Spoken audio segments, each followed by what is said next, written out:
আসসালামু আলাইকুম। আজকে আমরা র্যাম্পের ড্রেনেজ নিয়ে কথা বলবো। তো দেখেন বাস্তবে র্যাম্পটা কীভাবে আছে এখন। একটা হচ্ছে আপ র্যাম্প, এটা হচ্ছে ডাউন র্যাম্প, উপরটা হচ্ছে আপ র্যাম্প। এই র্যাম্পগুলোতে কীভাবে বৃষ্টির পানি পড়লে কীভাবে পয় নিষ্কাশন হবে সেটা আজকে দেখাবো। তো দেখুন ড্রয়িংয়ে কীভাবে দেওয়া আছে।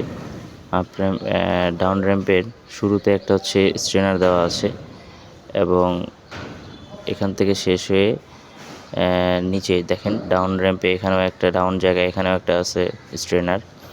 দুটো স্ট্রেনার দিয়েই পানি হচ্ছে প্রবেশ করে পাস করবে।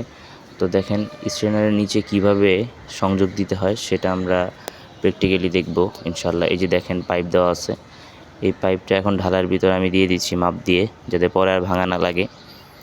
4 ইঞ্চি পাইপ ব্যবহার করা হয়েছে এবং এই পাইপ বরাবর একটা পুরোটা স্ট্রেনার চলে যাবে। স্ট্রেনারের পানিটা জমে এই 4 ইঞ্চি পাইপ হয়ে পানিটা সোজা বের হয়ে যাবে এবং দুই সাইড দিয়ে যখন পানি হচ্ছে গিয়ে উপর থেকে এবং নিচে থেকে পানি হচ্ছে অপসারণ হবে, তখন আর বেসমেন্টে পানি যাবে না, অথবা গ্রাউন্ড ফ্লোর থেকে পানি যে পড়ে বিভিন্ন জায়গায় যাবে না, নির্দিষ্ট জায়গায় পানি চলে যাবে।